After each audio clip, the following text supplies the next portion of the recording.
I usually break down the elements of what I need to do for that assessment via the rubric. Like I usually, when I'll start an assignment, I'll be like, okay, I need to break this down. And if I start with the rubric, I usually have a good idea of what I'm doing.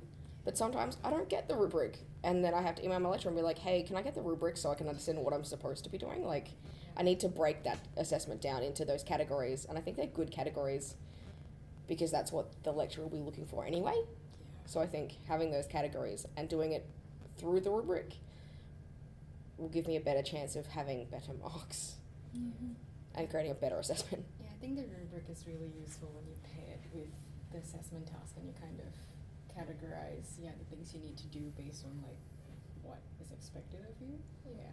But it's also something you would look at maybe during the preparation and then not worry about it while you're actually writing, and then have a look at it again before you submit to check that you've actually done it. But always keep it as a very general guide because that's what it is, and not sort of... It's definitely not a specific guide, it's just a general idea.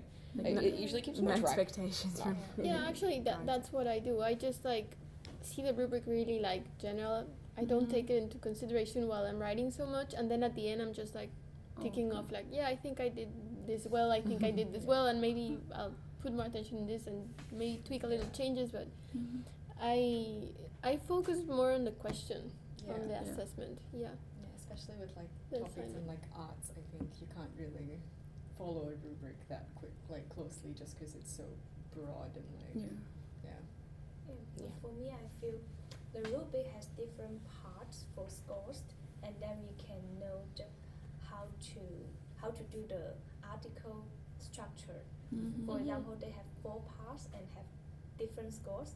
We can also know how much attention paid to the part 1, part 2.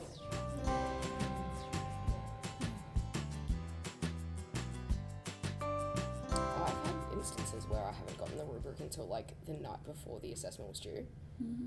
So I kind of had to entirely change the way I go about assessments. I'm like, I had to sort of follow the question like you said. I'm like, okay, I haven't got a rubric. I'll just write my own guide, like rough guide about how I want to go about this assessment and go from there, and then run it up against the rubric at the end when I eventually get it. So yeah, it's good to have them. I'd prefer to have them, but sometimes you don't always get them.